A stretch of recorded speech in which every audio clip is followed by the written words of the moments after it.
Hi, I'm JimmyNavio. Hello. Is this thing on?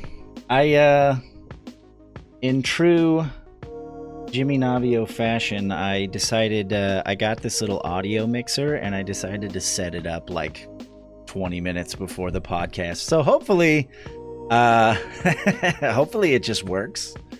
I don't think I even have it set up right, to be honest. If I need to be louder or softer or anything, it's going to be trial by fire. So, sounds good. Awesome. Welcome, everyone, to another episode of Hit the Bucket. As I mentioned, my name is JimmyNavio. We do a weekly podcast live here on twitch.tv/JimmyNavio. And then we usually try and get it out to the masses through all the other iPod and channels and everywhere else, all that stuff, iTunes, Google Play, Spotify, YouTube, all that stuff. We try and get it out by Friday. That's usually what we do. My co-host, James28, is joining us again as usual, and we have a very special guest who I'm very excited about today. We're going to be bringing on MerlynTemple, and I hope I'm saying that right. She has a fun story behind her name. I met her through Chris Clever, Mr. Christopher Clever. She's a part of Clever Nation. I actually met her at TwitchCon, so I'm excited to bring her on in just a minute. But a couple reminders, as usual, go sub to the YouTube channel. It really helps a lot. We're trying to get that going. And also, if you have any questions, concerns, if we say something that's just wrong and you want to tell us we're assholes, if you have a promotional opportunity, anything like that, you can give us an email at hitthebucketpodcast@gmail.com. And also, if you want a nice shirt or a mug or something cool with our logo on it, you can go to my merch page. It's down in the link in the description there of the Twitch page. We also put that link on the YouTube description. So if you want some merch, some Hit the Bucket merch, go check that out. I think that's all the business I have for today. And also, happy new buckets, everyone. It's officially 2019. So this is our first podcast of the year. And we're going to do it in style. So let's go ahead and bring on the rest of the crew here. And let's have ourselves a little podcast. Hi. Oh, there we go. Hey, guys. Now we Hello. can see them. How are you guys? Pretty I'm good. phenomenal. Yeah? Mhm. Good holiday times had by all? Yes. Tons of food. I must have For put sure. on 40 pounds while I was here. Yeah? Did you do all the traditional Mexican dishes? Do you mean tamales? Oh, I mean, yeah. That's the one. That's the main one. Probably eaten like 10 pounds of tamales so far. Dude, you sound so much better when your mic is close. You should just do that all the time. Just pull it right up by your face, Mm-hmm. please. I mean, I bought a new mic. That should alleviate all the issues. Yeah. I mean, I like it. Wait, you're not using the new mic yet, though, right? Not yet. Okay. No, should be here tomorrow. And MerlynTemple, how are you? Pretty good. She has informed me that she is not sober, which I'm super jealous because, some of you may know, Lady Navio roped me into this diet. No, I'm just kidding. I'm doing it because I want to do it for myself and for my health. I'm doing that Whole30 business. So no booze, no dairy. I mean, I don't have my cheese and drinks. It's really sad. I'm really upset about it. No, I'm just kidding. It's going to be good for me. So I'm sober right now, which is strange. I think it's the first podcast I've done sober. So I'm jealous of you, MerlynTemple. Yeah, me and my tequila shots. Are you doing shots of tequila, really? Yeah, I did 2 beforehand here. I needed it after the day I had, though. Trust me. Dude, like tequila is like the one thing I cannot do shots of. Really? Yeah. It'll destroy Jimmy. It really depends on the type of tequila you have, because Maybe that's- Patron. Yeah. Patron, it goes down smooth. Well, I guess. I'm a whiskey guy myself. I like me some just good old... recently I got into that honey whiskey, the like Kentucky Honey Jack or whatever. I'm not a whiskey person. Oh, it's too bad. You should be. Mhm. Yeah. You can hear the passion in his voice. Well, it's funny we bring up drinking because I think when we met, neither of us were sober at all. We met in the bar at TwitchCon. Oh, that's true. That's true. Yeah, I was not sober. Yeah. There's no, not even close. Chris introduced us, and we started talking a bit, and then it came up that you're a database administrator, and then I got real excited. I geeked out hard because whenever I talk to people about computer science or what they're going to go into, even when I was in college still, it was always that discussion of like there's like the sexy computer science, like front end and games and all that stuff, and then there's the not so sexy side where all the money is, and that's like back end DBA, all that stuff. And so I got excited when she was like, yeah, I'm a DBA, and I was like, oh, shit. So it's not, I don't know so much that I know shit. I actually was just talking to my team lead today about how hardcore I get imposter syndrome sometimes. I don't know how much I know versus like how many people that I know. It's a lot of getting into that work is kind of who you know more than what you know. I mean, that's true of anything though, but yeah, I always tell people, don't discredit the knowledge that you have. You kind of take it for granted because you're like, well, duh.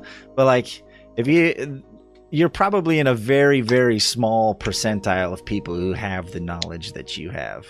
It's true, and I mean when I moved from, because I started off as a programmer, and when I moved from programming to database administration, it was kind of more like I had to go to a boot camp to kind of like get the knowledge necessary to kind of make that leap, but when I started with them, they knew I was green. They knew I wasn't like gonna know everything from day one, and they gave me books and they basically, because my brother actually got me into where I'm at right now. Okay. So I mean, he helped kind of vouch for my skill and my knowledge, and then at that point, it kind of got me in the door, and then. At this point I'm carrying myself, but I really did feel like it was more of a who you know versus a what I knew, that sort of situation when I moved into database administration. But yeah, no, and that's very, very true. Like I remember, like I said, well, I went back to college when I was 30 to get my finish my computer Oldest science man in the degree, room. and by then I had like a lot more just like experience with dealing with people more than anything. Plus I was like self-motivated, like the first time I went to school, it was just like I had nothing else to do, and I was like, whatever. The second time I went back for me, and because I like wanted the degree, and by then I was a little more, just like I said, older, wiser, knew how to deal with people. So like I became best friends with like all the professors. And I was able to cut quite a few corners as a result. Like I was able to do my senior project like independent study because my professor liked me. She's like, yeah, just so I that was 2 whole classes that I just was able to do without having to take up 2 semesters, things like that. Just knowing that it's all about who you know. Like it's just, I got some amazing letters of recommendation and job referrals and stuff, because I developed a relationship with, the faculty and staff, and I wasn't just another student there for a degree. So it matters. And that's what I like whenever I go talk to college students now. I'm always like, don't just sit there and be quiet and do your work. Like, you never know, the dude sitting next to you could be, the next, CEO of Uber or some shit. Like, be nice to everyone and network with everyone. Like 10 years from now, you don't know where any of these people are going to be. This is true. Mm-hmm. So that's awesome, though. You knew the right people, and you got now you're the DBA person. So yeah, I want to ask you about your name. You're gonna have to explain You're gonna have to explain everything you typed in the private message, because we do have a little bit in common as far as screen names. Not the origin, but kind of the result. So I want you to break down where your name came from. Okay. And so when I was approximately 14 or 15 years old, I saw this show in reruns on the Sci-Fi Channel, and it was called American Gothic, starring Gary Cole and Sarah Paulson primarily. Those are like the two big names. I mean, it's a cast show, but like if you're going from, you know, actors that we know today, those are probably the two that would stand out. Sure. So I watched the show. I like really identified with it as like this preteen, like young teenager or whatever. I really loved the show. I had a huge crush on Gary Cole because I was, I don't know, a teenager that liked older guys. I don't know. There you go. All right. And anyway, it was a common story. Yeah. So I watched the show. I basically became obsessed with it as a teenager, and so from my online persona, I basically took her character, Sarah Paulson's character, MerlynTemple, and she played a 16-year-old girl who got basically killed in the first episode, and then played an angel throughout the rest of the series, and she was perpetually 16 throughout the show, and I was so close to that age that I just decided to take her persona and use it as my online name, and I've used it ever since, and you know, it's been 20 years now. So are you the type of person, because as far you said, if you Google MerlynTemple, the only thing that comes up is you and the actress, Sarah Paulson. Right. Yep. Yeah. So when you said that, it kind of reminded me, because I've told my JimmyNavio origin story a few times, and I basically got it from a drunk dude at a party. And I used it ever since, and that was like in high school. And because I've used it ever since, and whenever like a new service comes out, even if I'm not necessarily going to use it right away, sometimes I'll just sign up for it just to make sure that like I can get the screen name. So I'm JimmyNavio across the entire internet. If it's a service that I'm even remotely interested in using, it's JimmyNavio. But that's not my real name either. So if you Google JimmyNavio, it's just pages and pages of my activity on the internet.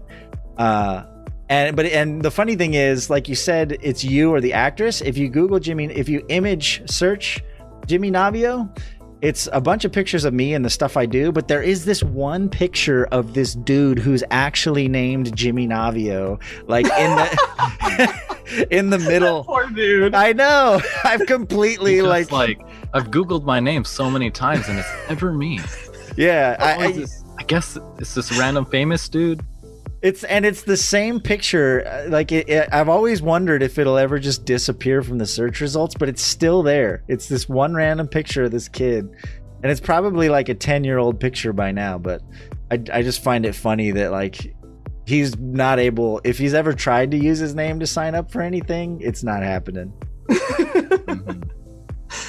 But anyway, so you I wanted to go through some of your stuff here. It says you graduated in 2005, and you've been a programmer from 2005 to 2014, and then that's when you switched over to a DBA. Yeah. So what kind of, before you did the DBA stuff, what kind of programming stuff have you done? I mean, that's a pretty big span. Was that all with one company, or did you? No. So I started working for an insurance company, and I was doing really basic Visual Basic. VB6 is what we basically did the entire time. Oh, okay. Basically did. In case you aren't aware, I'm going to nod my head like I totally understand technical jargon. Visual Basic is a programming. It's a Microsoft programming. Mm-hmm. So they didn't have .NET at all where I first, that's what I was gonna ask. Okay. Yeah, they when I started in 2005 they were like, well, you know, we're gonna go to .NET programming eventually, and it was 5.5 years and they still hadn't even like gotten even close. So I left after. Well, I left after 5.5 years there. That was actually the weird part that I was telling you about where I ended up going through a divorce and deciding to be stupid and just leave my job with no job like lined up or anything. And I it all worked out. I was only unemployed for like 3.5 months or so. Did you learn anything during that time period? I learned not to do that ever Okay, again. well then it was A life lesson learned. exactly. Yeah. Sometimes you got to do that stuff just to know. Right. So I ended up starting at a company in Wisconsin after that, and I worked there for about 7 months. I was a reporting engineer, and that was kind of what started my foot in the door to get to the database side of things. And then after that, it was about 7 months later that I decided that I wanted to marry the guy. Actually, it was like 3 months later, but I decided I wanted to marry the guy that I was dating and decided to move back to Michigan. And that's when I started working for this credit union. I looked for a job for 4 months while I was still in Wisconsin. Oh, wow. Moved back to Michigan and worked for a credit union for a while as a programmer analyst. And there I did some really proprietary stuff kind of for credit unions. It was, I did some C# because that's what I prefer to program in. Yeah. But other than that, I mostly did, I think Power On was the name of the programming language. I've never heard of that. Yeah, it's ridiculously proprietary for credit unions. So I worked there for the rest of that time, like 2011 to 2014 when I started being a DBA. So nice. And out of all of the programming that you did, were you ever, I'm trying to think of how to ask this question. Were you ever required to, because you were doing pretty, sounds like you did a couple different things. Were you ever required to do anything against your personal, like code of ethics? Yeah, or not even code of ethics, but like even when like in regards to programming or in regards to just like this is how things should be done, or this is how like I was taught, or whatever, like or this like your own kind of, not just within ethics but just within like the world of programming and IT and whatever. Was there ever a time where you're like, I can't believe they're making me do this? I mean, I think that there's always a time for a programmer that happens, specifically when you're working with like a team. If you're not working by yourself, I mean, at the credit union, I pretty much was the only programmer for a while until we hired another one. And then, I was kind of the lead programmer. And so I didn't really feel like that was the case there. But I think when I was working for the insurance company to start with, there's always times where I was like, I really can't believe that we're going this route. Like, this is ridiculously stupid. and we didn't really, I mean, for an insurance company in general, we didn't really do a lot of like creative programming. It's more like, oh, this regulation changed, so we have to modify our code to adjust for that. So there wasn't a lot. The most creative stuff I got to do there was like we're branching into liquor liability. Oh, there you go. We never did liquor liability before. I used to say that when I was on that project that I loved being on the liquor project. Then I ended up like doing a life insurance project too, and I was like, I am so done with life right now. Yeah.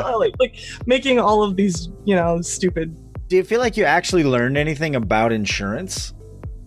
I do actually, like and even though you were today, just a programmer, I'm sure you had to like kind of learn some of the surrounding policy stuff or whatever.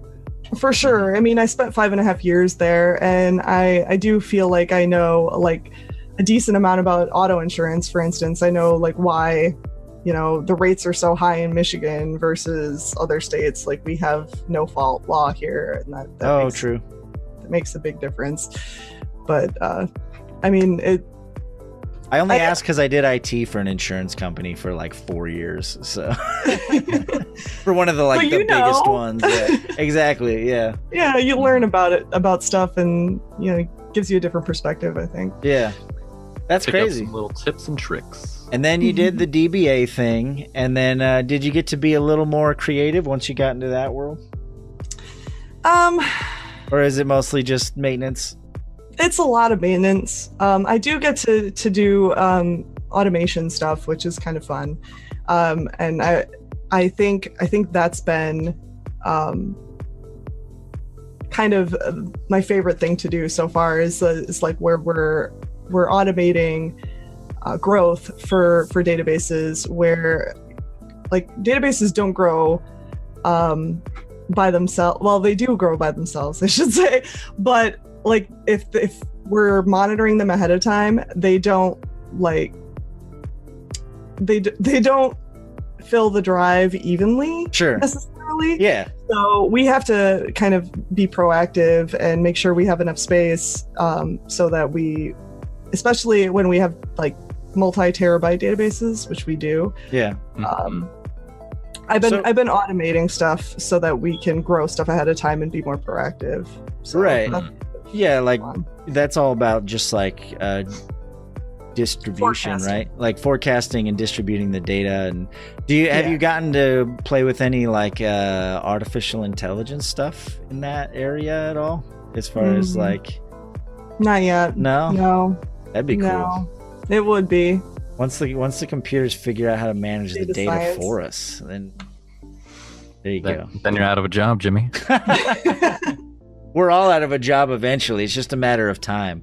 I think if you're on the IT programming end of the spectrum, you'll probably be around a little longer until the computers figure out how to fix themselves and reprogram themselves. Then we're out of a job. You said, so when I read this, I was like, holy shit. It says, I'm married with 4 stepkids and 2 kids of my own for a whopping 6 kids. And the age ranges where I was like, damn. It's 18, 17, 13, 12, 5, and 1. Yeah. Yep. How do you deal with that? Oh, You just have the 18 and 17-year-old pretty much run the show, right?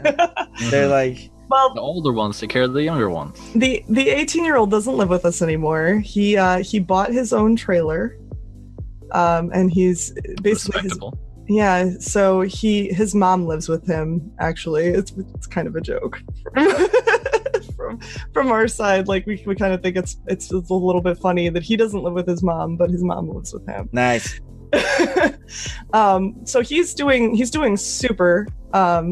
And then the other 3, the 17, the 13-year and 12-year-old, they go back and forth. So the 17-year-old does watch our little ones a lot. So she's a big help. And the 13-year-old does too. So That, yeah. Once they get old enough to like put them to work, like, yeah. When we just have the 5 and 1-year-old though, it's hectic around here. It's chaos. Yeah. I bet you look forward to those milestones when they become more autonomous. Like once they're old enough to like dress themselves, you could just be like, go get dressed.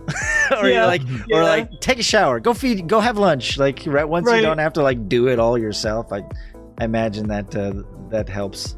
The 5-year-old's getting there. I mean, Yeah. he wants to be independent. You can just see it in his face. Like he has pride when he does do something. Like he just learned how to tie his shoes, and he's Nice. so proud of this. Mhm. So yeah, he definitely wants to do everything by himself. He's like, Mom, I made juice, and there's like the kitchen's flooded and like Yeah, nice. A little bit of juice in the cup. yeah. That's awesome.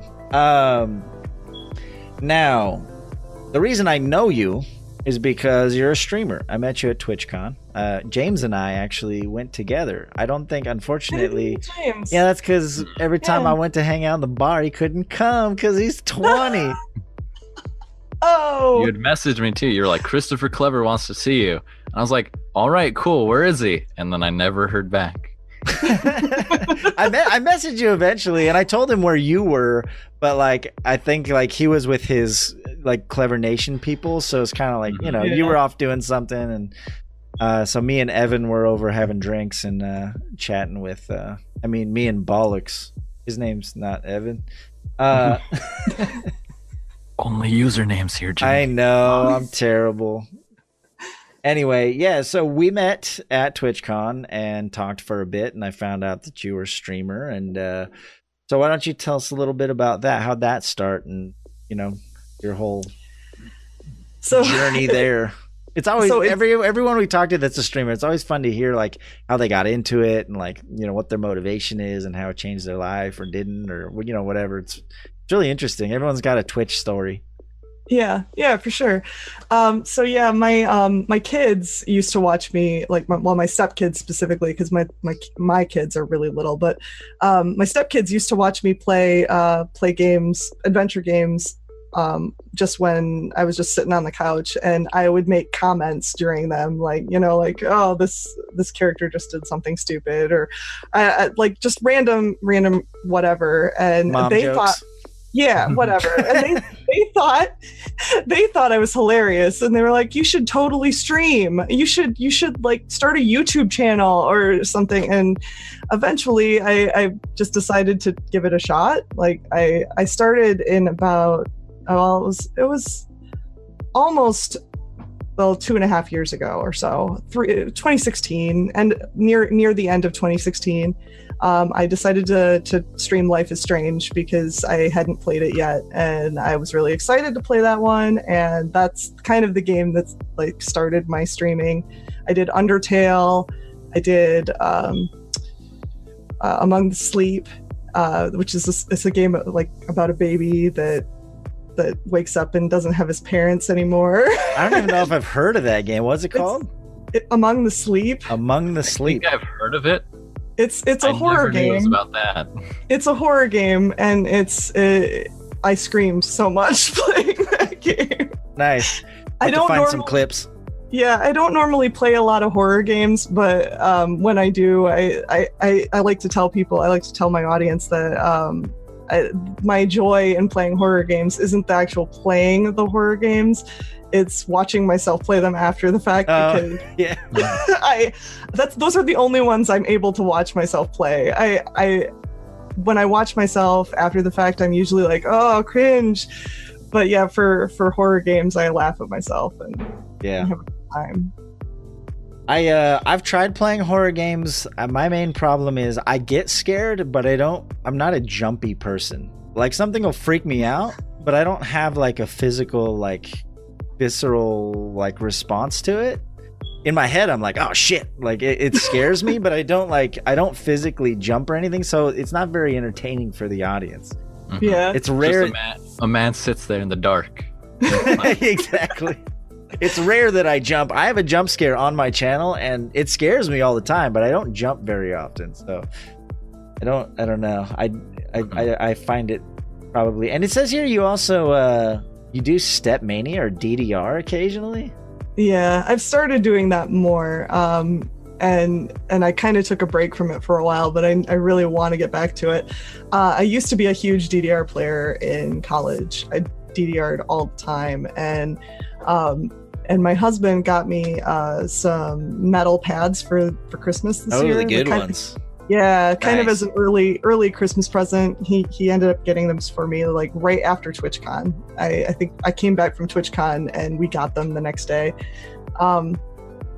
We set those up, and I've been playing Stepmania and DDR occasionally when I'm not scheduled to stream, but when I feel like it. So it's a lot of fun. It's a really good exercise. Yeah.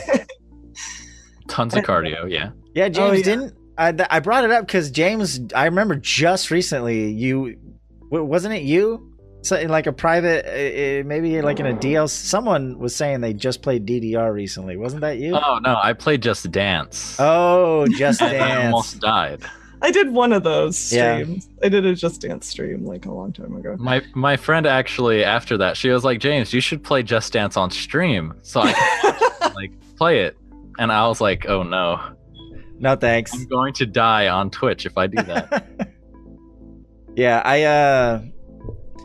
I would enjoy those. I need to be more in shape. I played Beat Saber with my friend's VR setup, and like a few minutes of that, and I like realized how out of shape I was. Because those dancing games and anything that requires a lot of movement, I become a sweaty mess real quick. I don't think anyone would want to watch that. It'd be bad. He's gonna collapse at any moment now, guys. And so speaking of dancing, though, you said you were a tap dancer. Yeah, I think I started in 1st or 2nd grade. I don't remember exactly when because my mom made me do ballet, and I hated ballet. Yeah. Like looking back on it, I wish I would have stuck with ballet too and gotten like the whole education of like dance education of all of the things. But like my mom wanted me to pick one class, and I really wanted to do tap. So I started the year after. Like I took 1 year of ballet and then was like, screw that, I'm done with ballet. I'm taking tap, and I wanted to do something fast and what I thought would be more fun. So I took tap from about either 1st or 2nd grade until 8th grade, and then I was a cheerleader in high school and missed tap so much for 3 years that I went back. I quit cheerleading my senior year and went back to tap dancing for my final year of high school. So tap dancing is, I've always enjoyed it. It's fun. It's fun to watch. It's so much fun to do. I learned like so many steps. I was in the advanced class for a long time too, and it was fun. A lot of the because I have a drumming background, so like a lot of the rhythmic, like a lot of the stuff in tap is really similar to percussion rudiments. So you can always hear like like you can hear the rhythms, and I always really I saw Riverdance live once, and that shit was amazing. I loved it back in the day when they were like touring all the time, when it was like super popular, and like I think it was like the late 90s or something. Yeah, around then, because early 2000s. I can't remember. Back when Riverdance was all the rave. I just remember being super into it because it was like all that Irish dance and percussion and stuff. It was pretty cool. That's cool, and it's probably a good thing you didn't do ballet, because like you see those pictures of people who have done ballet for most of their lives, and their feet and their toes are like just permanently mutated, and like they have ankle problems. And I did learn to stand on my toes for tap though. We did the same thing. Yeah, is it as painful as it looks? For tap, it doesn't last as long. So you're only on your toes for like a split second in tap typically. In ballet, you could be there for a while. Right. So you're walking on the big toe. Oh. You slide. Basically, with tap, the most you do on your toes is like you might slide for a bit, and then you're immediately flat-footed again, or on the ball of your foot. So, yeah. What's your watch? I just saw you. It's like a bright red band. Sorry, I have a Fitbit. Nice. I have a Fitbit as well. I just saw the band and it looked so cool. Oh, bright red. I have like so many different color bands. Like, oh wow, you bought a whole pack of different colors. Yeah. When I got my first smartphone, I did that with my case. I went on like Amazon and I found a sale of like 10 different colored cases. Like just the little rubber like skin cases. So like every week I change my color, and people are like, wasn't your phone yellow before? Like, don't worry about it. That's where I'm at with my Fitbit. Yeah. Mm-hmm. So one thing I really wanted to ask you about that you brought up was your experience with Tesla. Oh God. Well, because Lady Navio, like, she loves Teslas. Like she, every time we see one, she's like, "Ooh, I'm gonna get one of those one day." Like it's kind of one of our long-term goals. We're not there yet, but it's an electric car and it's whatever, and it's sexy, and big touch screen and all that stuff. And so you have one, right? Yeah, we just got one. We we were supposed to get it in September. So I love the car. I just want to preface this by saying the car is amazing. The car itself is amazing. Yes, the car itself is totally worth the money. We were supposed to get it though in September, and then we got delay after delay after delay after delay. And finally we just said, don't even reschedule. We don't want to reschedule a pickup day. Just let us know when the car is there. Like, we have to drive. So a little background, Michigan, you're not allowed to buy a Tesla in Michigan. They have no dealers in Michigan because of the lobbyists for the car dealerships here. So they're not allowed to sell us a Tesla in Michigan. So we had to go to Ohio to get it. So we're like, we've rearranged our lives 3 times for you guys. You know, we're not going to do this again just to have you cancel the day before. You know, let's just tell us when the car is there. Then we'll schedule a day to pick it up. Yeah. It took almost a month before they finally got the car, and met several calls. Like, we're like, the car has GPS on it. Can you tell us where our vehicle is? And they're like, well, it's in Illinois right now. And then, like, come to find out later that week, oh no, it hadn't even left the factory. You know, how do they not know? Yeah. Like, why do they have to lie to us about this? And so we eventually get the car. We love the car, and we're super excited about it. It's like a month later, but still, you know, we finally got it. We're loving the car, and then we have an issue with it where it won't go over 50 miles per hour. At all? So, no. You're like, why own a Tesla if I can't open this bitch up, man? I can't even speed with this car. It can go up to 200. So this warning comes on that says the speed has been reduced and we can't, you know, exit and re-enter the vehicle, and it may fix the problem. So we did that. I'm driving it to work one day when this happens, and I'm on the expressway. My commute is about 60 miles, about 58 of it is expressway driving. Wow. So I'm on the expressway and I can't get it to go over 55. I pull over and I get out and I do what the car tells me to do, and then it won't go over 50. So I call Tesla support, and they're like, well, running me through all of these steps to try to troubleshoot it. They can't figure out what's wrong with it. So they're like, well, we're going to have to tow it to Ohio.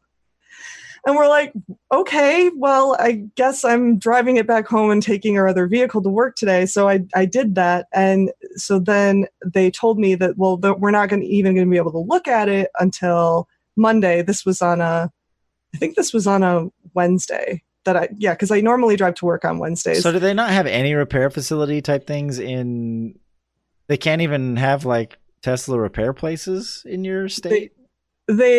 They have like the mobile people who come out and fix issues if it's already been diagnosed. Got it. But they didn't know what was wrong with it. So they were like, well, we can't have a mobile person come to your house, so we're going to have it towed, and we're not going to be able to look at it until Monday. So we watch, because it has the GPS, we have the app, we watch the car go all the way to Ohio, and we see that it got there like over the weekend, right before Monday. And they, I don't know if they're like, they have a service center. Apparently they're not even allowed to have a service center in Michigan. I'm not sure, but we see that it got there prior to Monday, and then like we wait and don't hear anything for over a week.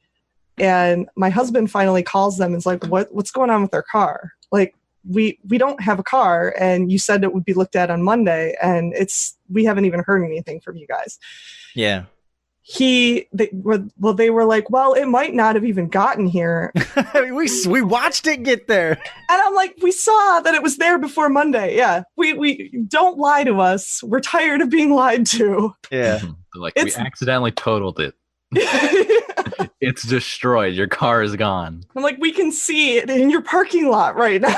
It's in a ditch somewhere. And we finally got it back the day after Christmas. I don't remember Merry when. Christmas. I know, yeah, it was the day after Christmas they brought it back, but I think it was like 2.5 weeks, maybe 3 weeks where we didn't have our car. Wow. Is it working good now? Is it things okay? Yeah, everything's good now. I drove it to work today. Everything was great. Another thing I forgot to tell you too. We paid for the autopilot features and they didn't turn on autopilot. So we, like, after 2 weeks of having the vehicle, we finally get this pop-up on our screen that says, try autopilot for 30 days. And we're like, we bought this already. Like, what? I paid for this feature. Give it to me. Buying it, just give it to me. Yeah, that's crazy. Huh. Well, I guess that's what happens when more and more of your car relies on software. True. You know, there's bugs. Future, they fixed that though too with when it got to the shop. They were like, well, we'll push the new config for the autopilot so that you guys have that. Yeah, we're supposed to have it from day one. Come on. Have you used the autopilot? I have. It's amazing. It's so good. Yeah. Is it as good as ever? I mean, I don't know. I'm skeptical. I used it for 95% of my drive this morning. What? Because it's not good for like off the expressway because it can't see stop signs or stop lights. But when you're 99% of my drive is expressway driving, it's perfect. Like it just drive, I signal and it changes lanes for me and it stays in my lane and it keeps speed. And if there's a car in front of me, it slows down and it's perfect. That sounds phenomenal. See, because that's what I'm looking for in autopilot because California, you take in the freeway everywhere. So if I could just hit a button and then just sit there, that'd be great. That would be pretty cool. I want them to become I want it to become fully autonomous and I want it to become a law. Like I want you to be able to have places where you can go drive a car if you want to have the experience of driving a car. But like if they could fully go-karts. Yeah, well no, I mean, you can still have racetracks and like enthusiasts can go, but a lot of us don't care. If none of us had to drive anymore and we could just get in and say go here and it goes there and they're all like communicating with each other and figuring it all out, like traffic will go away, like drive times will go down, accidents will go down, like it just win. Yeah, absolutely. Overall. I'm all for it. I mean, other than like whatever data they're collecting about everywhere we're going, which they will guarantee if there's data to collect, they will. But I don't know. I think it's a fair trade-off. I use Google all the time. I know they know everything about me. Like you've been spending an average 45 minutes at the liquor store. Whatever. I mean, I've successfully kept my real name off the internet long enough. I'll keep the parts of my life anonymous that I want to. I'll have a little scooter when I need to go to the liquor store or something. Who knows? Then they track you on your phone. Yeah, true. There's no escape. It's like, I get home after a trip around. It's like, how was Denny's? I'm like, bitch.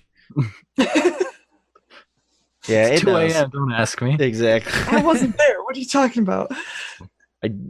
Anyway, I'm glad you're enjoying your Tesla. Hopefully, I mean, and some of the problems you're dealing with are, unfortunately, they probably would not exist if it were, if Tesla had anything to say about it. The government regulations in different states as far as not being able to deal directly with consumers and all that stuff. It's such a racket. I mean, the whole business model of having dealerships that sell your car to you so they can, mark it up and lock you into all the other shit. I mean, I'm all for direct to you marketing. I buy a lot of stuff direct through different services online, and I don't see why cars should be any different. If you can buy your memory foam mattress on a website, why can't you buy your car on a website?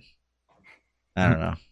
Yeah. Oh no, I'm with you. I just don't want Tesla to lie to us anymore. Like that's Yeah, no, Your car's here. No, it's there. That part's definitely their fault. But as far as them not being able to sell you a car or maintenance your car locally or whatever, like that's kind of out of their hands. Right. I don't know. Yeah, that we don't have a problem with. By the way, Meshyf works at a car dealership, so he gets real pissed when I talk about direct to consumer car stuff. He said, I see that. He said, "Shut up, Jimmy. Your mattress doesn't drive down a freeway." Whatever, man. Not yet. Yeah, not yet. Well, once cars are autonomous, my mattress will drive down the freeway because I'll be sleeping on the way to work. I'll have a mattress in the back of my self-driving car, and I'll buy them both directly from the website. Bitch.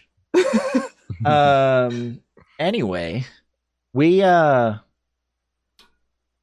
wanted to bring you on because you're a member. We've had a few people now from Clever Nation now, and we'd like to have more. Well, you guys are awesome. I think Team DLC and Clever Nation should team up and do some cool shit together. And I watched some of your streams. I lurk in there occasionally. You haven't been streaming as much, like you said. You had the holidays and everything going on, but I know that Bishop girl is kind of, she found me, and she's been always really involved with Clever Nation and stuff. So she's like, you should get this person on. You should get that person on. So, when I met you, I thought it was a perfect fit, and I'm glad you're here. And we have a couple of our quick fire questions that we like to ask all of our guests, if you don't mind. Shoot. All right.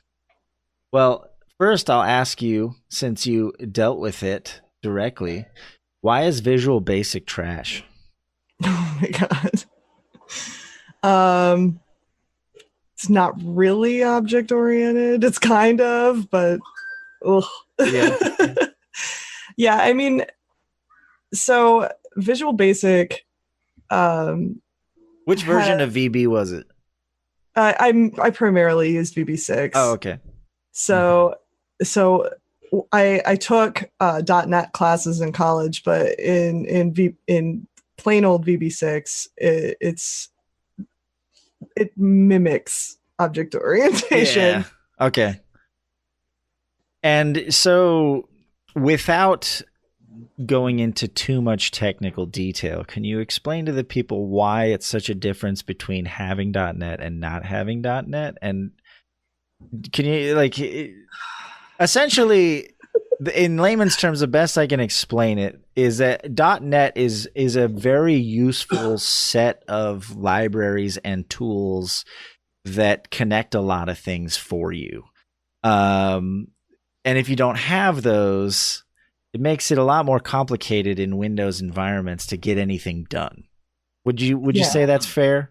I would definitely say that's fair. Like it's basically if you don't learn all of their libraries and all of the little individual components that they have tons of, there's no way you're gonna get anywhere right in that language. It's the documentation is decent, though. I will give it that. Anytime I needed to learn something new or go through any of the MSDN backlog of documentation or whatever, you were able to find the answer. I was able to find what I was looking for primarily, and that I will say is decent about it, because I haven't been able to find anywhere near that for Java, and I'm not a Java programmer at all, but I tried to dabble in it for a while. I tried to do some Android programming. The level of documentation for VB is more, I would say, than what I was able to find for Java. Oh, okay. Wow. Mm-hmm. James, I love it. Do you have a question from our list, James, that you want to ask? I know you have a couple favorites on there. Let me pull up the list then. All right. Well, I'm just listening. I'm like, documentation. Gotcha. It's important, man. Libraries. It's very important. Of course. You're not getting I anywhere took without one docs. online CS50 class, so I'm very well spoken about this stuff. We'll get you there. You hang out with me long enough, you'll start understanding the. While he's pulling that up, I'll ask one of my favorites. What's your favorite curse word? It's probably fuck. Yeah. I say fuck a whole lot. Yeah, it's a good one. It's a go-to for a lot of people. Yeah. Mhm. Is there any creative ones? Any like just like, and it doesn't have to be one of the sinful seven. It can be just like some like raunchy, just something like, is there a funny cuss word or phrase or saying that makes you giggle? Every time I see somebody say douche canoe, that's what I'm looking for. That's a solid one, yeah. Or douche nozzle. Yeah. Anything with douche in it is usually pretty funny. That's true. It's a good good combiner. Yeah.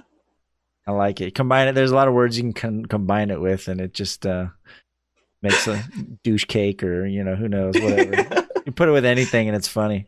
Oh yeah. All right, James, you got a question? All right. So Merlin, what is something you are not very good at? Ooh.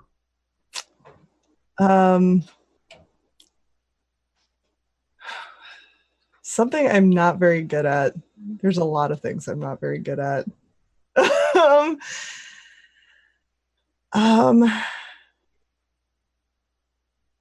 Letting go of things that, like, pet peeves that piss me off that the kids do. I feel like I get pretty angry sometimes, and I know that letting go of stuff, like, sometimes I just have to legit just go away, like just walk it off and sit up in my room for a while, because I'm just gonna stew for the next half hour to an hour. Yeah, it's I'm not good at that. What's that saying? Don't sweat the small stuff, and it's all small stuff. Yeah, Mm-hmm. that's not something I'm good at. I mean, honestly, it's easier said than done. I feel like it's there. I definitely have a lot of little nitpicky pet peeves, and I know I do. There's certain things that I'm probably borderline OCD about, and like you said, sometimes you just have to like, nope, walk away. I'm not gonna let this bother me, because if I do, it's gonna ruin my whole day. Mm-hmm. Yeah, I feel you on that one. That's a good one. What about this one? Is there a sound or noise that you love? That I love? Well, actually, let me put that either way. Some people go negative with this one. Is there a sound or noise that triggers you, either positive or negative? Like, reminds you of a memory or a point in time or a childhood like moment, or a 48K modem turning on. Ooh, that is a good one. You've got mail. So I think I would have to go with bubble wrap. Oh, the pops, like the pops, yeah, from Bubble Wrap. I used to do that as a kid all the time. That was one of my favorite things. Like when my parents got the packages or whatever from anything that they ordered, and they didn't order a lot, so I think that's why it stands out. They get maybe like 2 packages a year that have Bubble Wrap in them, and I'd get so excited to pop the Bubble Wrap every single time. Yeah, it's the best. And now, I mean, we get bubble wrap all the time, so it's not a big deal. But every time I hear like the kids like going crazy on the bubble wrap, it just reminds me of like how when I was a little kid. And that high pitch, it's a very distinct like popping sound. It's different than most like exploding popping sounds. Yeah, it's such a small bubble. Yeah, that's a good one. I like it. That reminds me, one time there was there was, how there's Home Depot? There was also a store in California called Home Base. I don't know if that was an international one or national one or not, but it was called Home Base. It was a franchise as well, but it was a smaller one. And when they all went out of business, my mom used to work at one. And so when they went out of business, they just had all this stuff they were getting rid of. And she brought home like 4 industrial rolls of bubble wrap. Oh my God. Like, this will last us forever. Like 4 foot tall, like just fat rolls of bubble wrap. And so I remember, like, she didn't let us have all of it, but she let us have, like, me and my sister have some of it, and we just like unroll sheets of it and like run across it, like roll in it, like wrap ourselves in it and run into walls. So I definitely have some good memories from the popping sounds from bubble wrap. That's a good one. I haven't thought about that in a long time. That brought back a good memory. What about a negative one? Is there like a sound that triggers you, like nails on a chalkboard or anything like that? Biting nails, like that. Oh, that pop when that, yeah, when it that drives me insane. And my husband knows it, and he does that very, very occasionally. Like, he's not a huge nail biter, but like sometimes he'll be sitting on the couch and he's biting his nails, and I'm just like, stop, no. And he knows, and he's like, oh yeah, I'm sorry. Ooh, that is a good one. Could you, especially never thought of that. When you're in enclosed spaces, those ones are the worst too. Like someone clipping their fingernails on an airplane or some shit like that. Wait, what? Yeah, no, it's a thing, man. No, it's a thing I've experienced in my life. I did not encounter that. Yeah, I've been on many planes, and I've yet to encounter that specifically. Yeah, it's a thing. You're a lucky man for not having experienced it. So what are 3 do's and don'ts of programming or DBA? You could go with either one on this. Since that's your profession, I'd like to, like, if there were like if someone trying to get into it or you know, who might be interested in that world, so what are some lessons after this many years of programming in DBA, like just that you save some people a few years of grief? All right, so I think do comment nah, my code is self-documenting. Pseudocode is generally how I go. Like, if I'm gonna write something, I like comment before I write it. Like, I just pseudocode the whole thing and then I build it from there. Yeah. You don't build your tests first? No. Love pseudocode. Test first development? No? My programmer friend. I have another do as well. Like, do indent, because oh my god, readability. Like, don't people who don't indent, like I'm a tabber and not a space person. How dare you? Get off of my podcast. Because like I can't tell if it's 1 space or 2 in certain text editors. It's just indent. I feel like that's super important. And I guess my don'ts are kind of like looped in a little bit. Like, don't like all lowercase or all uppercase. I'm a big camel case fan. Oh yeah, absolutely. Get out of here with those underscores too. I want to punch someone when God, no underscores. JavaScript programmers with their underscores. I'm all camel case, so I'm with feel attacked. I mean, I feel like that's probably somewhat VB related, because like the fact that I started mostly in VB, where you have the type of your variable in lowercase, and then you do the camel case from then on. Right. I'm trying to think of more like do's, and like, because I guess it's from a database perspective, I would say don't use cursors if you can help it. Yeah. Cursors are the devil and are horrible for performance.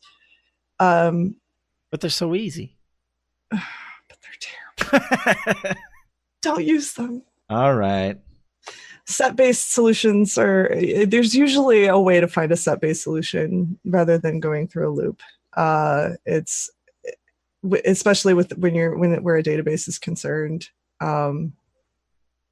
SQL is not a programming language. I think that that's not really a do or a don't, but like, it's not a programming language. Don't treat it like one. Oh, come on.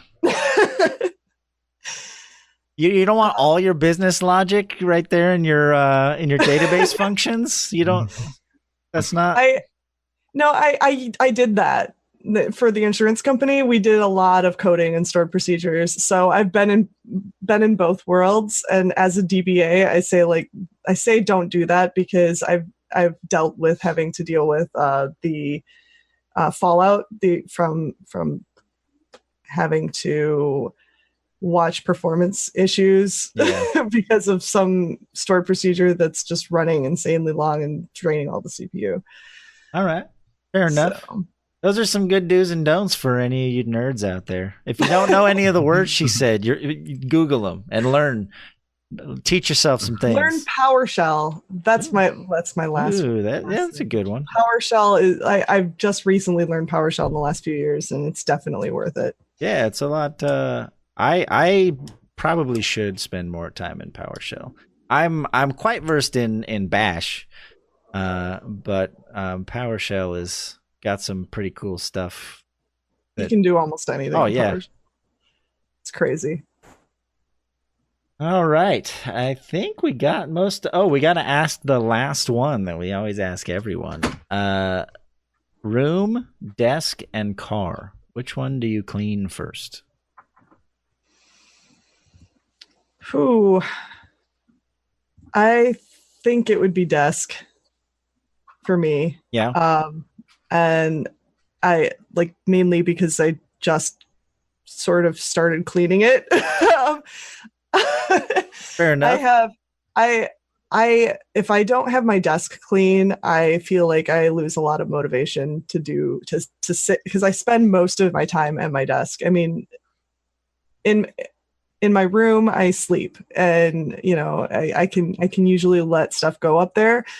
But for like where I spend most of my time, I have to make sure my desk and my space is kind of, at least so that I can like put a piece of paper down and be able to jot stuff down on it. Sure. I have to have at least that much room.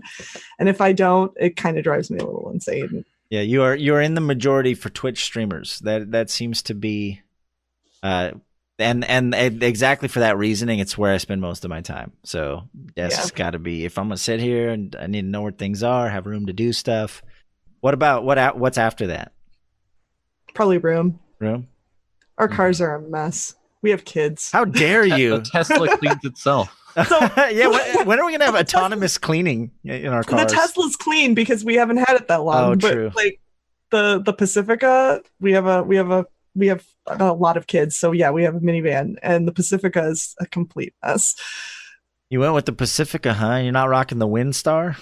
The Pacifica is a hybrid. I know. I'm just playing. It's plug-in. The Windstar's got that classic design, though. If you don't know what I'm talking about, go Google Windstar, and you'll know what I'm talking about. I think that is all, unless you had any other questions, James. No, I think we covered a good amount. All right. What is this Windstar? Yeah, I gotta Google this too. It is the most stereotypical like minivan from. Oh my god. Yeah, no, you're not rocking the Windstar. Mm-mm. That's like the ultimate soccer mom van from back in like the late 90s. The best. Got the sliding doors that would break all the time and shit. We used to have a Dodge Grand Caravan, which nice. is close, but not quite there. Yeah. So what we're gonna do now is we're gonna take a short break. Usually around 5 minutes. Everyone can go hit the bucket, drink your drink, smoke your smoke, do what you gotta do. And when we come back, the crowd favorite, we're gonna have a fresh Sheaf's beef, hot and spicy, and he promised it's a special one. I think he said he's doing like a year in review of all the beefs he's done so far. So Merlyn, you're in for a treat. Usually it's two topics head to head that we debate, but it sounds like he's created something magical for us. And Meshyf, by the way, gonna call you out right now on the podcast. The extension is different, so I can't play it how I usually play it. So hopefully we can get past the technical difficulties. But you saved it as an MPEG instead of an MP4, and I hate you. And you can die in a fire. It won't play how I usually play it. So hopefully we don't have problems. If we do, everyone go write Meshyf an angry email. And we'll be back in a few minutes. All right, I am back. We're going to bring our guest back on here in just a moment, and we're bringing you a hot, fresh beef in review. It's a beef royale, I think is what he called it. All right, so for those who don't know, Meshyf is our resident angry old man, and he likes to get angry about a lot of things, and he promised us a beef royale. This is a year in review of all the Chiefs beef up until now, and we get to decide which one was the beefiest. So if you guys are ready, we'll go on go. All right? All right. 1, 2, 3, go.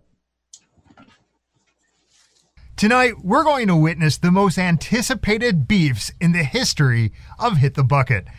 For the beefest beef of the world, are you ready, podcast fans? Are you ready? From Jeff Bezos' personal Twitch server, ladies and gentlemen, let's get ready to beef!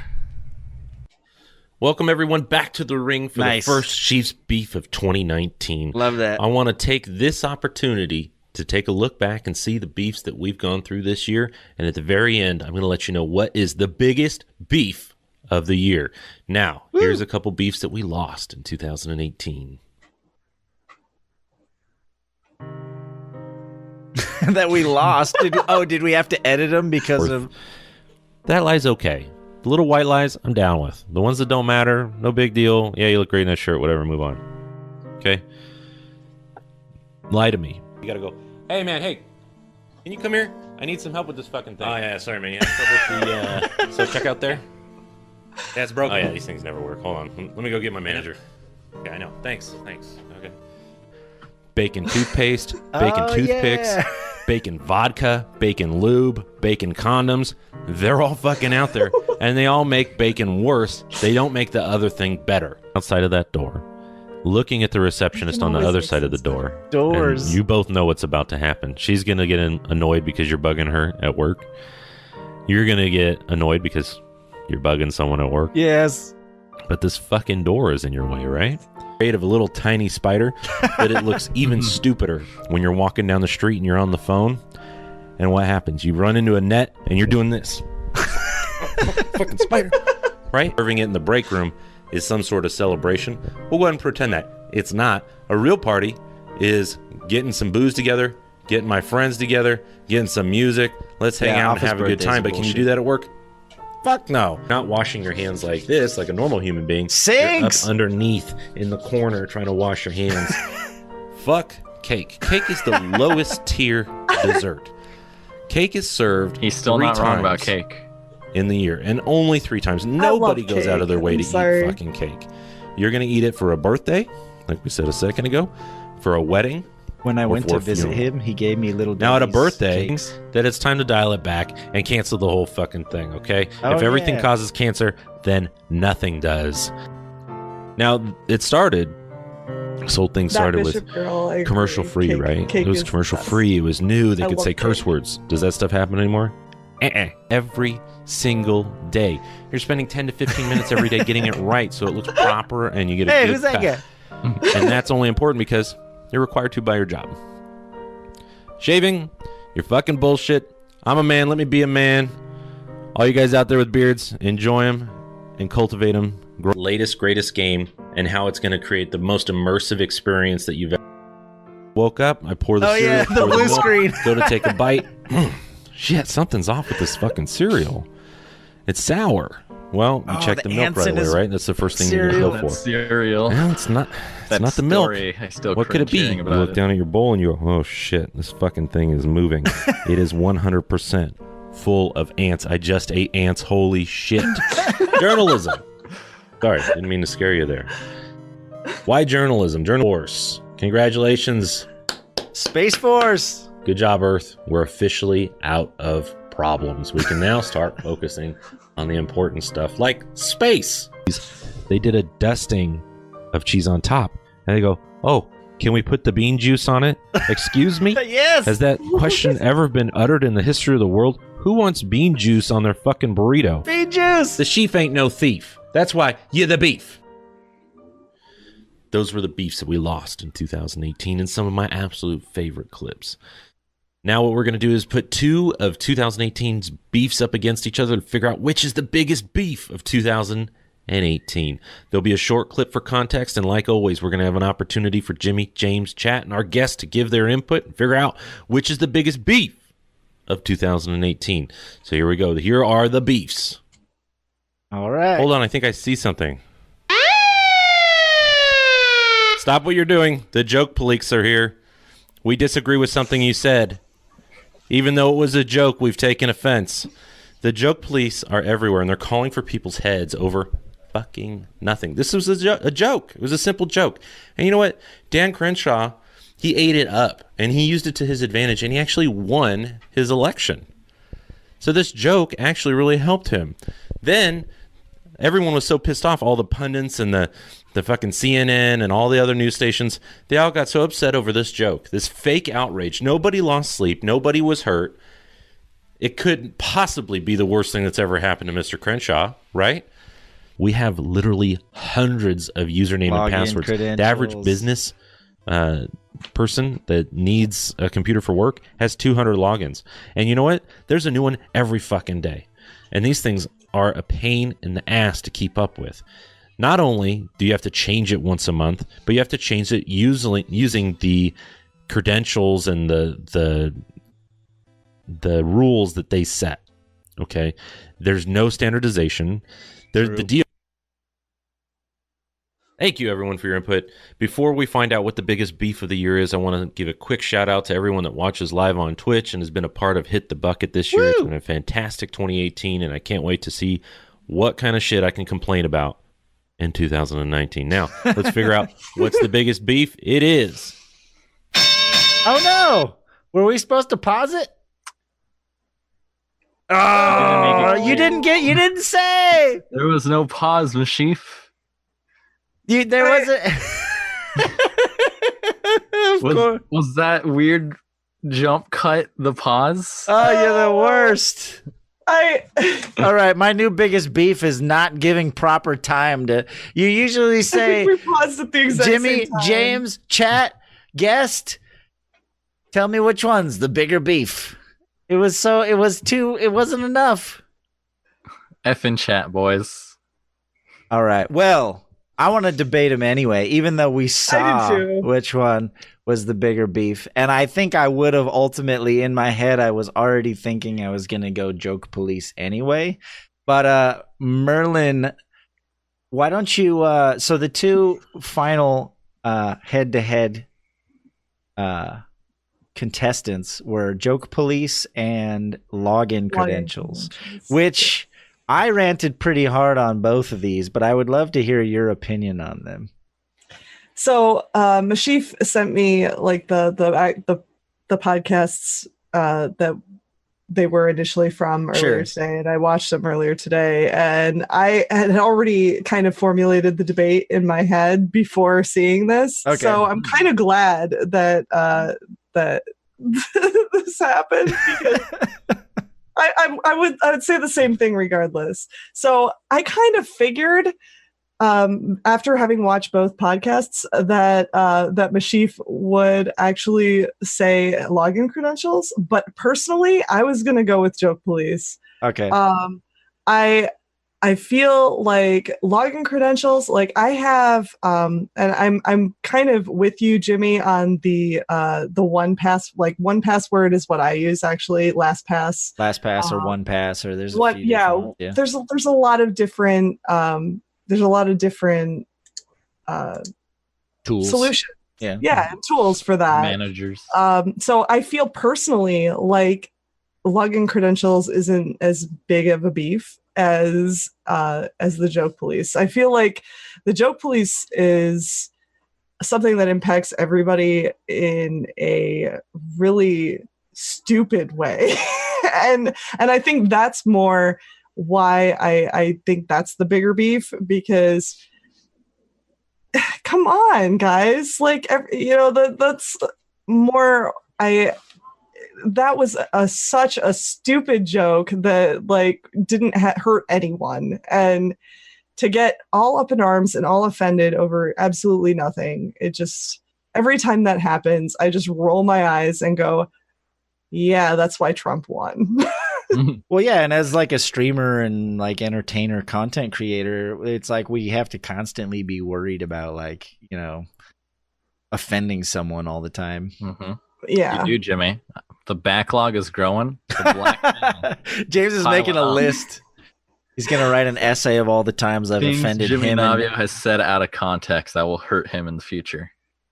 James, I didn't mean to hurt your people. And yeah, I think the login credentials is a problem that will eventually be solved. I think that was one of my arguments, is that like, there's all these different things that people have tried and are trying, and it's getting better, and like the two-step authentication and all that stuff. There's a clip somewhere of Jimmy saying meth is okay in moderation. Probably. As is most things. Yeah. All things in moderation. But I agree 100% with you on which one has a larger impact on a global scale and which one is a bigger beef overall. I think, James, what do you think? You agree with that? Or do you really hate logins? I kind of do, but at the same time, it's so easy. I don't use a password manager. Instead, I just let Google Chrome have all of it stored in a plain text file, which is really bad. Does Google Chrome save it in a plain text file? So my friend told me. I never checked myself. I don't think so. I think they use like I have to do. Now they do like a cloud thing. As long as no one can get the main password to access my laptop. True. It's all safe. My laptop is the password manager. For the joke police, yeah, I think that one was the bigger beef for me. Like, even going back so long ago, it's still like, it's a joke. So yeah, I thought that the login credentials would be his biggest beef, though. After hearing his explanation of like why it was the biggest beef for that particular show, so I did get that wrong. Yeah, I may have. I think you and I think alike. I probably, because he was really upset about login credentials. I remember that clip. And he could have gone either way on this one, because login credentials are a huge pain in the ass if you care that much, or if you're not using the modern tools. I could see, especially because he deals with a lot of different systems within his business and whatnot. He brought up the blockchain. Blockchain's going to solve login credentials, don't you know? That's going to authenticate everyone. We're all going to be the blockchain. But joke police for sure. I think everyone is in agreement. In 2018 especially, as far as the pendulum swung right, it also swung very hard to the left. We have some pretty extreme shit going on both sides, and everyone's either going out of their way to offend people or going out of their way to be offended. And it's pretty. Hopefully we can all just kind of come together and chill the fuck out and smoke a joint and enjoy 2019. Let's just legalize weed and everyone will just chill out, right? Legal in my state now. The pendulum swung right. Meshyf, get out of here. I don't want to talk to you right now. Stop critiquing the argument. Just be an audience member. All right, I'm at 6:15. Same here. 6:14 for me. If we want to all get on 6:15. All right, I'm on 6:15. Cool. We'll watch the rest on go. Ready? All right. 1, 2, 3, go. The joke police.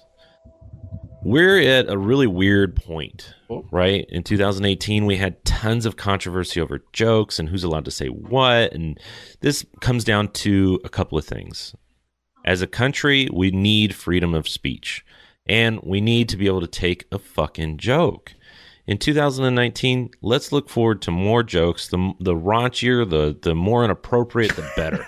And you know what? Everyone that gets offended by them, that's fine. You can be offended, but don't stifle free speech. Let people say what they want to say.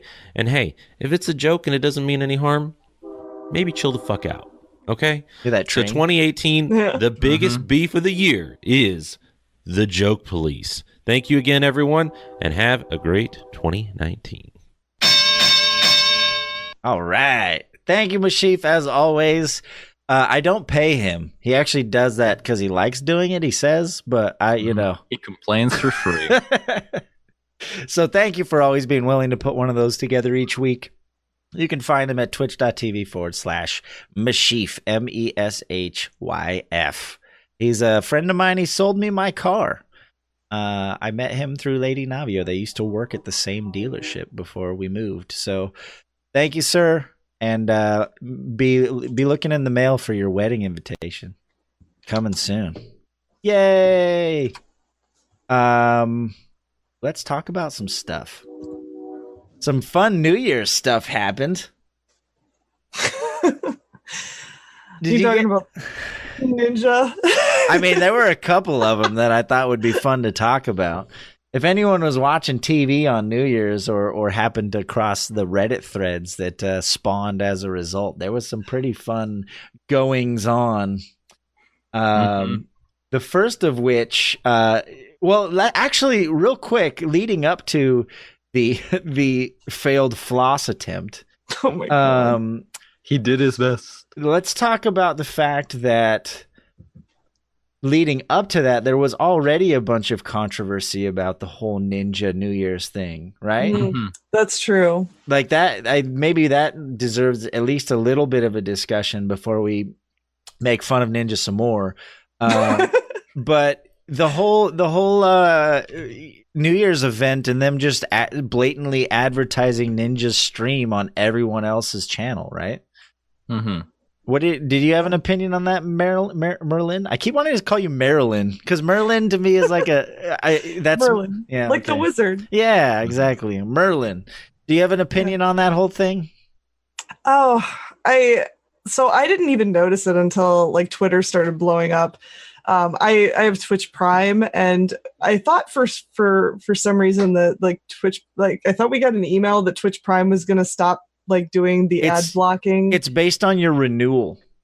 So if you prepaid for a year, you prepaid under the contract that you would not have ads on Twitch. So they can't change your existing. So when the next time you renew, you're going to start getting commercials up the yang. Seeing ads. Oh right. God. So I was lucky enough. I'm in your boat. I did a year renewal right before they announced that. So I have not been hit with the ads yet either, but it's coming. I'm not going to be happy about it. Yeah, so I haven't seen any ads on Twitch in like years and years, and so I didn't know about it until Twitter. But then, like when I saw the Twitter posts about it, I was like, "What the fuck? Like, why would Twitter why would Twitch do that? Like, that doesn't make any sense to me. Like, I can understand like if it was a Twitch sponsored event, like it was on Twitch's channel or whatever, but for them to just promote like their biggest channel, a Ninja New Year, my opinion on it is pretty much the same as everybody else's. Like, really? Like, that's what you're doing now?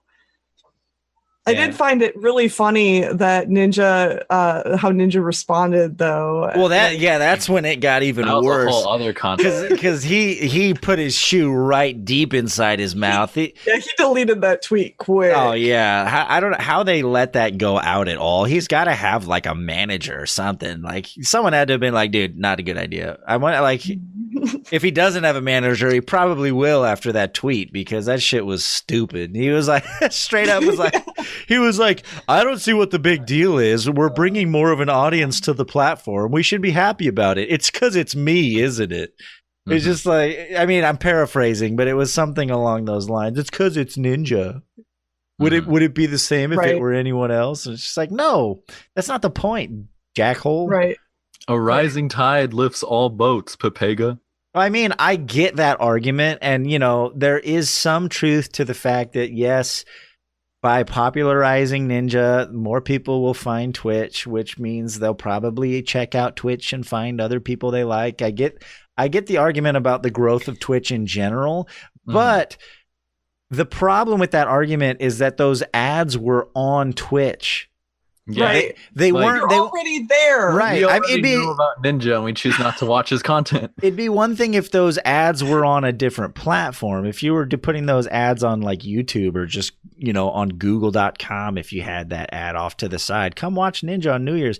That's different than advertising to the people who already use Twitch and saying, "Hey, I know you're about to watch this stream, but before you do, let me tell you about this other stream that's going to happen on New Year's. You should probably go watch that." And it's just like that. I think that's why it felt so dirty. And I don't think Ninja took that into consideration when he put out that tweet. Yeah. I don't know.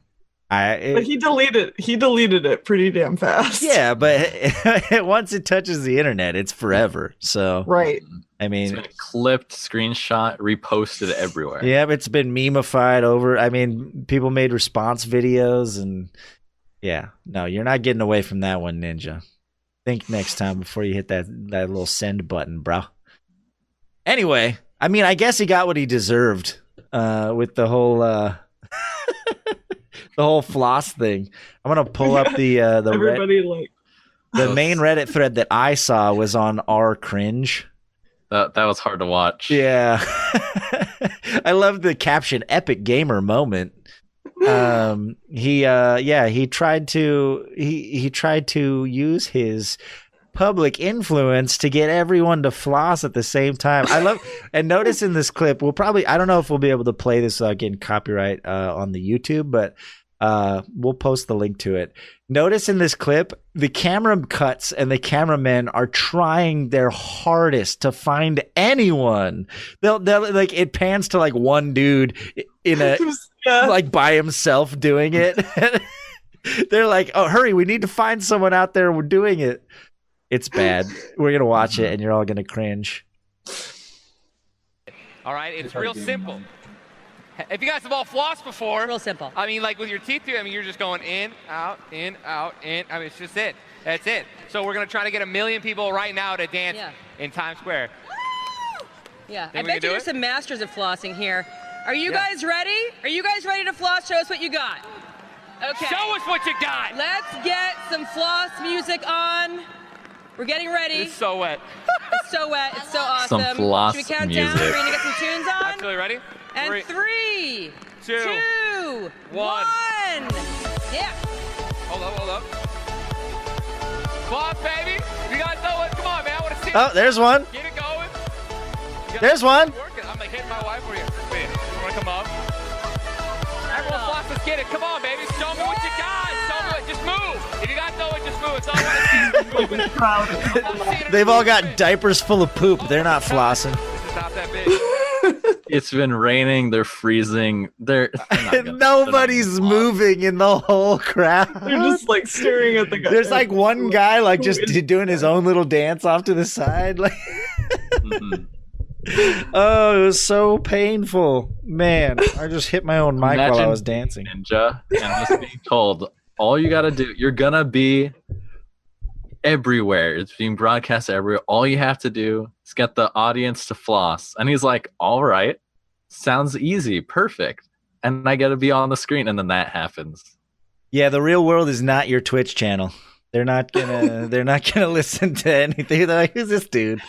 I'm cold. Plus I wasn't joking about the diapers full of shit thing. Like, if you want to be in that Times Square thing, people don't realize once you come in, you're not allowed to leave. If you leave, you're not allowed back in. So when they fill Times Square with people, literally half of those people are probably wearing diapers or peeing on sidewalks or like. Oh my god! Yeah, you're there for a while. Yeah, it's hours. You're just standing there, and plus it started raining.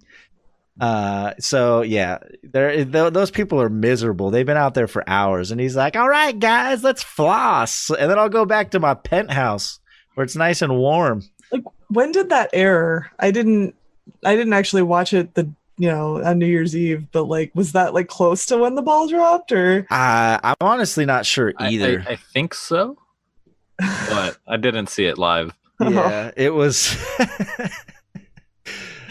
You're as cold as ice. Hi, how are you? Someone in Twitch chat. It looks new.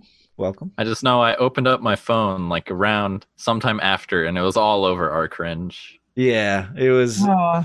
It's rare that our cringe gets a post with 19,000 upvotes. It was great. So yeah, maybe hopefully that maybe just kind of pushed his ego down like a little bit. Like maybe not though.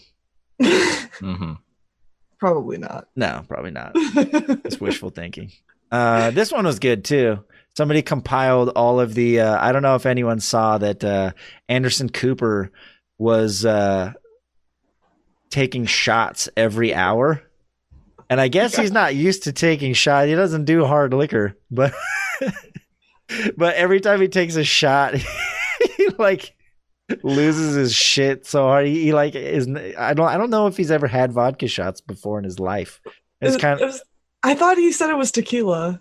Oh, is it? It might be. You might. Oh, you're right. It's tequila. Yeah, tequila. My bad. I misspoke. Yeah, but I want to watch this one too because it's hilarious. Delicious. I feel better already. Anderson made me promise not to complain about the weather. His reaction every time. He's usually so composed, you know. Just the beginning. It's tequila. Yes, it's our hourly toast. Not making it any less fun. Toast. Cheers. Cheers if you have at home. I did a not if you're tequila driving, shot but between feel free to the break. toast along with us. Absolutely. I just didn't. You know what? Didn't even bother. I'm just time. He's a good drinker. Like, it's like his burning whole your reaction.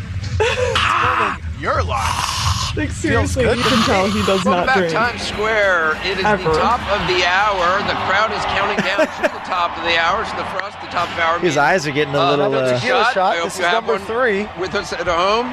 Cheers. The other guy's a champ. He's like probably does this every weekend. He's like, really? Are you serious, Anderson Cooper? For real? Are you kidding? I don't drink. It's like it's medicine. It is. Yes, I'd rather have NyQuil. No, you would not. Okay. I'd rather have NyQuil. He's just dying. So good. And then I thought this was funny. We don't need to dwell on it, but this post, it was a good post. It got 183,000 upvotes, and it got 17 silvers, 10 golds, and 4 platinums. People who haven't pooped in 2019 yet. Why are you still holding on to last year's shit? It's so good. And did you see? Are you guys familiar with Poem for Your Sprog? Do you know who that is? No. So he's a guy who goes into Reddit threads and picks out comments and writes amazing poems about them. And so the top response to this question in Ask Reddit was, "It's all I have." As far as like, why are you still holding on to it? He said, "It's all I have." And in response, a poem for your sprog. I would love to get this guy on the podcast. He's like one of my favorite. I have him friended and I go and read all of his poems. He's actually a really amazing poet. He's written some books and stuff, but this poem is amazing. I'm going to read it. It says, "I will not give. I will not go. I will not drop the bait below. I will not dump. I will not do. I will not force a number 2. Oh my God. I will not press. I will not push. I will not lay my puckered tush. I will not pop a squat to wit. I will not shart. I will not shit.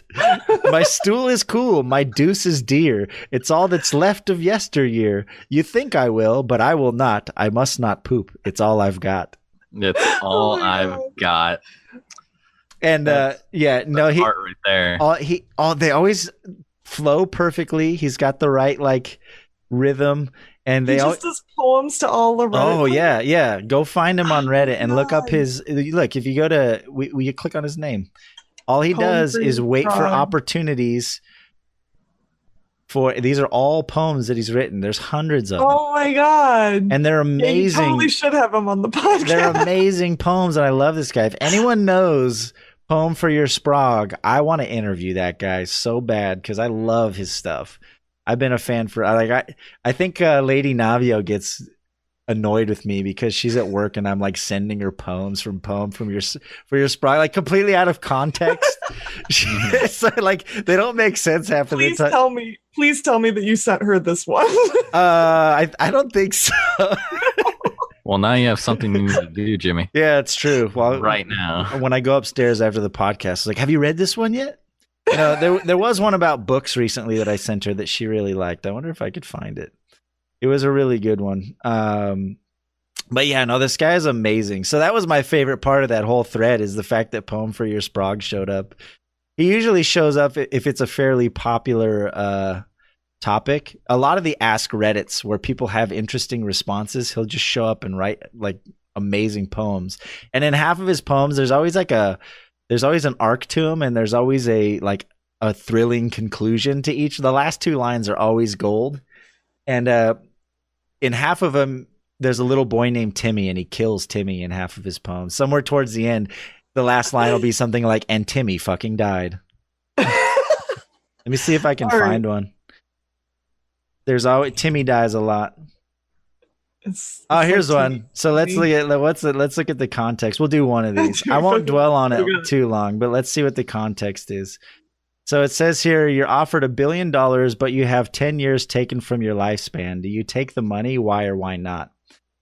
And this one said, better to have funds while you're still young. And then this guy had a long comment. So let's see what the poem says. When little Timmy made his pick and chose to take the dough, he picked it fast, he picked it quick, without a doubt or woe. I'll take the cash, that's what I'll do. Who cares the why or how? I'll likely die at 82. I'm only 13 now. And so he clapped his hands with glee. He grabbed the cash with pride. But Tim would live to 23, and Timmy fucking died. I love it. He's a master of his craft. It's so good. Yeah. Oh wow. I am a huge fan of Poem for Your Sprog. Go just read through some of his poems. He has a Facebook too. He posts them on there. He's got Twitter, all that stuff. But enough of that. I could talk about him all day. He wrote a book. I think he may have done a compilation of all the ones he's done too, all the Ask Reddits. I'm not sure. I need to do some more research. I need to reach out to him at some point. I think that was it. Was there anything else I wanted to talk about? Anything go on this week? New Year's? There was some other news, but I did want to show this clip just for the giggles. I was trying to find it in the discussion here. A plug for another 2 subreddits. This actually showed up on 2 subreddits that I follow. Better Every Loop. And then the other one is Hold My Cosmo. It's like Hold My Beer, but it's all like females doing ridiculous things. So this clip showed up on both of them. It was cross-posted to both of them. So I thought...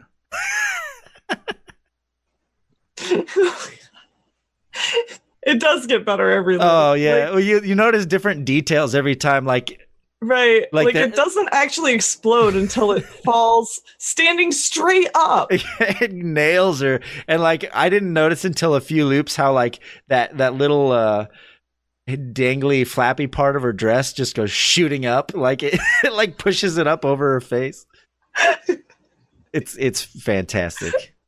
It reminds me of the one that was just going around. Did you see ruffle? That's the word I was looking for. The ridges on the bottom of a pepper shaker. Yeah.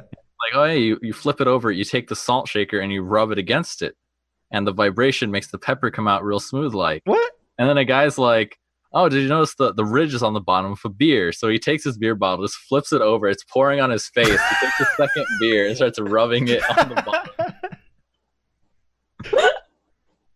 That's ridiculous. Anyway, I thought this was funny. I'm always scouring Reddit for silly things.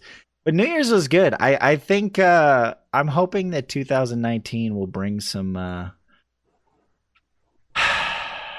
love much needed love. I'm gonna try and start the year out really positive. I'm on this silly diet. We'll see if it works. You may see that my face get a little thinner. Commitment, Jimmy. That's all it takes. True. You said it's the Whole30? Is that I'm not familiar with that diet. So Whole30 is basically, it's a 30-day. It's not, I mean, you could live on this diet, but the idea is for 30 days you basically eat what our bodies have evolved to eat. And what I mean by that is so if you believe in evolution and you believe that like we came from hunter-gatherers, right? We really have not evolved past like mostly living off of meat and vegetables and fruit, right? Grains is something that we built, right? That's something that we engineered.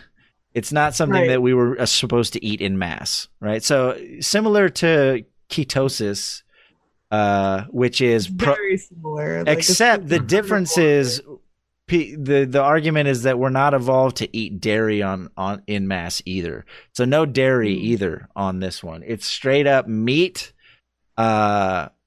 vegetables, and fruit. And that's it. And then even within those, you're not supposed to eat like a lot of processed meats.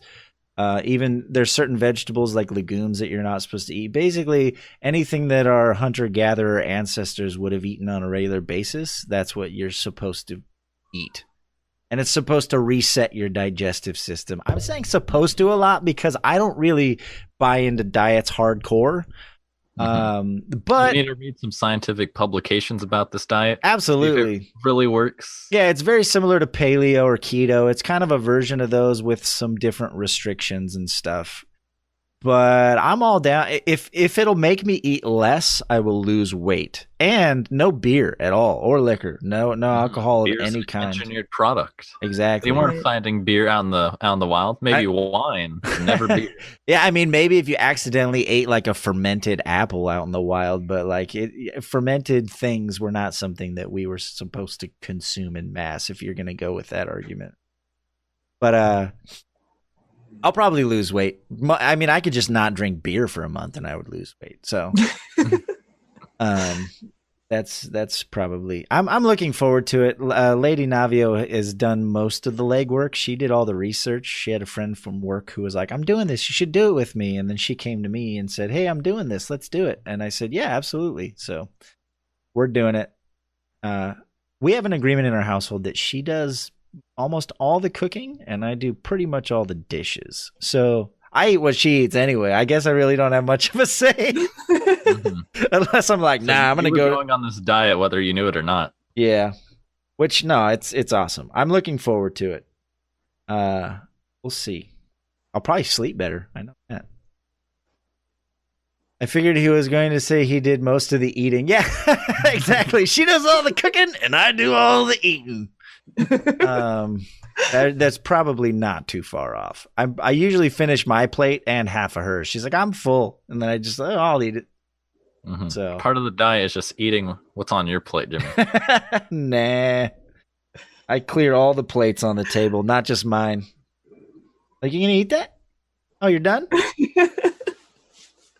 I take it to the kitchen sink and pretend I'm cleaning it when I'm really just eating the rest of their food. No, I don't do that. I've never done that. You do that. So my husband's big on the carnivore diet, but like the carnivore diet includes like the cheese and like not milk necessarily because milk has a lot of sugar in it, but like cheese and like any dairy that's high in fat and not like low sugar. So yeah, I'm a big fan of the seafood diet. I see food and I eat it. Yeah. James is on the poor college student diet for a while there. I was like, "What are you eating?" He's like, "Stocking up here." So what are you eating? Potatoes. Like potatoes and what? No, just a potato. Like, you put anything on that? No. It's a potato. Like, cool, dude. Tossed in the oven, a bit of salt. Yeah, and then I remember like when we first met, he went into detail about how cost effective it was to just eat potatoes. He was like, you can buy pounds of these things, and they're a complex carb and all this stuff. It's just like, you're the poorest of college students. Potatoes and ramen, and if he wanted to treat himself, he'd get into those Totino's pizza rolls. Mm-hmm. Only $1.16 a box. He knows. They're so good though. I had a friend who, when it came, actually, he was on the podcast. He's been on. I can actually say his name because you can go back and watch it. My friend David Bond. He's like a serial saver. So he does like he'll message. We have like a group message, me and some of my friends that we grew up with together, and he's like, "Hey, Burger King's doing that 30 nuggets for $5 thing." He's like, that's news to him. Like he'll make those nuggets last for like 3 days too. Oh, he must have been really excited then about the if you had the Burger King app and you went to a McDonald's. Yeah. Code. Yeah, what was it? Sorry, I cut you off. Explain it again. Like, so you got the Burger King app and you drove to McDonald's, and you could then redeem a coupon for a 1-cent Whopper. Yeah, but you had to. It would only. They had an app that would detect where you were. You had to go to McDonald's. You had to be either in or right next to a McDonald's, and a special coupon offer would show up on the app for a Whopper for what, a penny or something. Or yeah, so they were intentionally saying. They were like, go to a McDonald's and then come sit get in the parking lot and wait for the coupon. Yeah. Oh, I thought that's great. Yeah, it's pretty creative marketing. Mm-hmm. Yeah, I don't know. I like diets, and my biggest problem with diets is if I don't have an end goal, or I don't have like a purpose, or like a finish line, then I have what's a target weight you want to hit? Well, not even a target weight. Like that's not even motivation enough. The last time I seriously dieted and lost a bunch of weight is when it was on the verge of my 30th birthday, and my best friend said, "Hey, I want to take you skydiving for your 30th birthday." And I was like 20 pounds over the weight limit for skydiving. I think that it's like 240 pounds or 250. There's a weight, or 220, I think. And I think it was 240 at the time or something. And I couldn't go unless I lost the weight. And it was like a couple months before I turned 30. So I basically had to lose a shit ton of weight in like 2 months. And I did, because I had a goal. Like that's the time, or like when I signed up for a marathon, and I only had 18 weeks to run it. I did. I ran every day leading up to it. Like I need something at the end that is like, if you don't do this, then you're not going to be able to, you know what I mean? That's what works for me. So I think the fact that it's 30 days and the fact that I'm getting married this year, I think that should be motivation enough for me to. You want to look good in that suit. Yeah, man. I want to look good when I take it off too, right? Isn't that that's the ultimate goal? James, Jimmy, are you still in California? Yes. For how much longer? Another. It's Wednesday, Thursday, Friday, Saturday, so 3 days. That's probably not going to happen, is it? Probably not. No. I had a much shorter break this year. I know. We were trying to make an in-person podcast happen. Oh, because he lives in California when he's not going to school, and I live in California, so I knew you did, but yeah, I talk about it all the time. I'm a very stereotypical Californian. I say the before surf every morning. You live close to where TwitchCon was, right? Or yeah, a few hours. Yeah. Yeah, I say the 99, the 405. I'm one of those guys. I have eaten avocado toast, and I say dude and man, and I don't say hella though. I slap someone if I hear him say hella. He's a frequent user of the rolling stop maneuver. Oh yeah, I'm a California roller for life. That's not just a California thing. Hate to break it to you. That's true. That's true. But yeah, no, we were gonna try and make a podcast happen for realsies. Someday we'll have a studio and we'll just invite our guests. We'll fly them in. We're gonna be rich and famous after 300 podcasts. Right? That's a good number. Yeah, that's about 6 years out. We should definitely be there by then. Merlyn owns a Tesla. She'll fund it. You want to fund our podcast? Maybe. Come on. You're looking for an investment? We'll give you a stake in the we'll give you some stock. Right. In the Hit the Bucket podcast. No, it's been fun. And I hope, if nothing else, if you decide not to fund our podcast someday, I hope you at least consider coming back and being a guest again. I hope you enjoyed yourself. We have really enjoyed getting to know you. And hopefully we can get some more Clever Nation folks on here in the future. Mm-hmm. You guys, so far, everyone I've met from Clever Nation has been good people. You guys they're all good people, man. You guys are doing good things over there. I met one after the Twitch party at TwitchCon, and I didn't realize he was part of Clever Nation until I was already back home, and I looked at the business card he gave me. I was like, wait a minute. That's the logo. I know this organization. Who was it? I honestly can't remember, but I have his business card. I went on his stream a couple times, but every time I logged on, he wasn't streaming. He was very heavy metal, though. Cataclysmian? Yes. Him. Very heavy metal. That's all she needed. She knew. See, that's how good they know each other. She's like, oh, I know who you're talking about. Friends. Like that's why it works, because we're all friends first and foremost. I remembered the aesthetic. Yeah. Mm-hmm. Yeah, it's spreading. You guys are spreading like cancer. Take over. Call you Cancer Nation. Like, oh, you're in that Clever Nation too? Damn. No, it's good.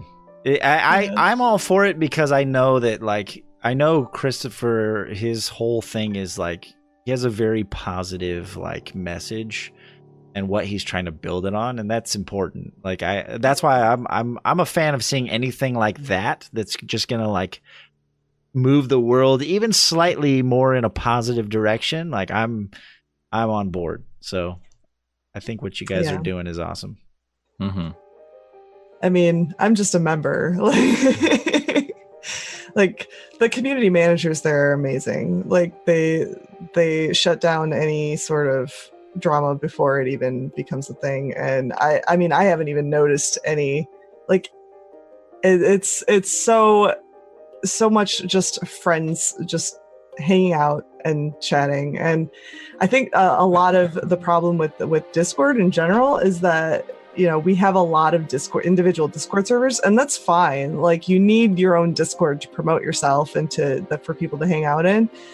But, you know, we're all, if you're really just all wanting to hang out and talk and just, you know, like, shoot the shit or whatever, that's kind of the place to do it, because, you know, individual Discord servers, you don't have nearly as many people, and the close relationships that you make with people in a community like that, it's invaluable. It's right. Really Absolutely. Mm-hmm.